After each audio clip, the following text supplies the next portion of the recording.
Hello नमस्ते। आज पनि एउटा सानो रेसिपीको भिडियो लिएर आइसकेको छु। यो चाहिँ पहाडको माछा भन्छ हैन, सुकुटी माछा पनि भनिन्छ।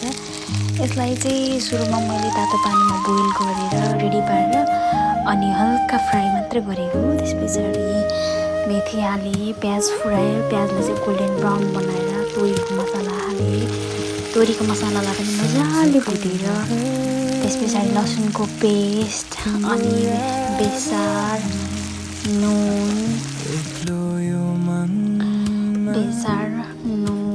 अनि धनिया जिरा धनियाको पाउडर थियो, घरमै बनाएको हो त्यो हालेँ हैन।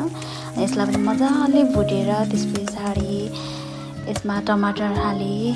टमाटर हालेर पनि यसलाई पनि मजाले चलाएर यसबाट तेल र मसला र तेल छुटिने गरी यसलाई पनि मजाले छोपी पकाएँ हैन। त्यस पछाडि चाहिँ अनि कतिको उयो खाने भनेर झोल खाने भनेर अनि मन चाहिँ अनि यसमा पानी हालेर यसमा चाहिँ अलिक झोल हामीले जति खाने त्योभन्दा क्वान्टिटी अलिकति बढाएर हाल्ने। अनि त्यो उम्लिँदाखेरि चाहिँ ठ्याक्क 10-15 मिनट उम्लेपछि चाहिँ अब ठिक्कको हामीलाई कति खाने त्यो अनुसारको होस् भनेर चाहिँ अलिक बढी नै हाल्ने हो 10-15 मिनट उमाल्नको लागि।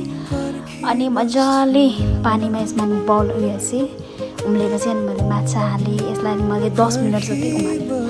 10 मिनट जति उमालेपछि अनि मेरो माछा चाहिँ रेडी भयो। अनि यो माछासँग खानेको लागि चाहिँ कोदोको ढिँडो, म चाहिँ कोदोको ढिँडो बनाउँदैछु। अनि यही तरकारी खानाको कराईमा नै कोदोको ढिँडो थोरै मात्रै बुवालाई मात्रै बनाउनको लागि थोरै मात्रै भने यसरी पिठी हाल्यो भने चाहिँ डल्ला पर्दैन अरे भनेको सुनेको। मलाई पनि आएर नो किन त्यो चाहिँ मलाई पनि राम्रो थाहा थिएन। अनि यसरी बनाएँ।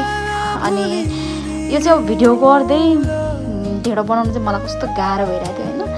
अनि यसमा पनि पानी उम्रेपछि मात्रै हाल्ने, त्योभन्दा अगाडि हाल्यो भने चाहिँ डल्ला पर्छ। त्यही भएर अनि मलाई अप्ठ्यारो भइरहेको थियो। अनि मैले चाहिँ अलिकति मात्रै देखाएँ अनि भिडियोलाई अफ गरेर मजाले मस्काएँ होइन। मजाले मस्काएँ अनि अझै मस्काएर अनि ठिक्कको भयो भने अलिअलि पिठो चाहिँ थोरै चाहिँ देखेँ तर मजाले पाकेको थियो। यसरी यो टाँसेन भने चाहिँ मजाले पाकेको हुन्छ अरे होइन। अनि मैले चाहिँ बुवालाई रेडी गरिदिएँ तातो ढिँडो अनि पहाडको सुकुटी माछा। ओ माई गड के चाहियो र होइन। त्यही भएर जस मिठो भएको थियो।